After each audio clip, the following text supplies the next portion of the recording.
টাঙ্গাইল বাংলাদেশের মধ্যাঞ্চলে অবস্থিত ঢাকা বিভাগের একটি জেলা। উপজেলা সংখ্যানুসারে টাঙ্গাইল বাংলাদেশের একটি এ শ্রেণীভুক্ত জেলা।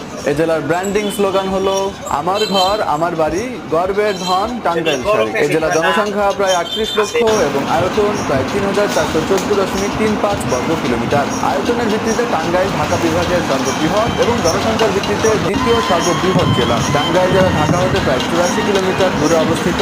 এই জেলার পূর্বে রয়েছে ময়মনসিংহ ও গাজীপুর জেলা, পশ্চিমে সিরাজগঞ্জ জেলা, উত্তরে জামালপুর জেলা, দক্ষিণে ঢাকা ও মানিকগঞ্জ জেলা। 1969 খ্রিস্টাব্দ অবধি টাঙ্গাইল ছিল অবিভক্ত ময়মনসিংহ জেলার একটি মহকুমা। 1969 খ্রিস্টাব্দে টাঙ্গাইল মহকুমাকে জেলায় উন্নীত করা হয়। এটি একটি নদী বিধৌত কৃষি প্রধান অঞ্চল। এই জেলা যমুনা নদীর তীরে অবস্থিত এবং এর মাঝ দিয়ে লৌহজং নদীও প্রবহমান। টাঙ্গাইল জেলার নামকরণ নিয়ে বিভিন্ন ধরনের মতবাদ রয়েছে। তার মধ্যে উল্লেখযোগ্য একটি মত হলো 1778 খ্রিস্টাব্দে প্রকাশিত রেনেল তার মানচিত্রে এই সম্পূর্ণ অঞ্চলটিকেই আটিয়া বলে দেখিয়েছেন।